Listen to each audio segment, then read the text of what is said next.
ഇന്ത്യയിൽ കുട്ടികൾക്കിടയിൽ ക്യാൻസർ സ്ഥിരീകരിക്കുന്നതിൽ പോഷകാഹാരക്കുറവിനും വലിയ പങ്കുണ്ടെന്ന് റിപ്പോർട്ട്.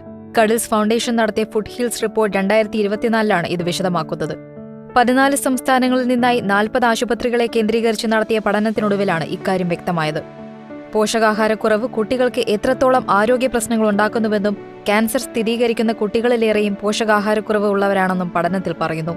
കണക്കുകൾ പ്രകാരം ഇന്ത്യയിൽ പ്രതിവർഷം ഏകദേശം 76,000 കുട്ടികളെ ക്യാൻസർ ബാധിക്കുന്നുണ്ട്. അവരിൽ 57% മുതൽ 61% വരെ പോഷകാഹാരക്കുറവുള്ളവരാണ്.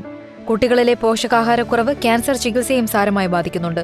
ഇത് ഉയർന്ന സങ്കീർണതകൾ, അണുബാധകൾ എന്നിവയിലേക്ക് നയിക്കുന്നു.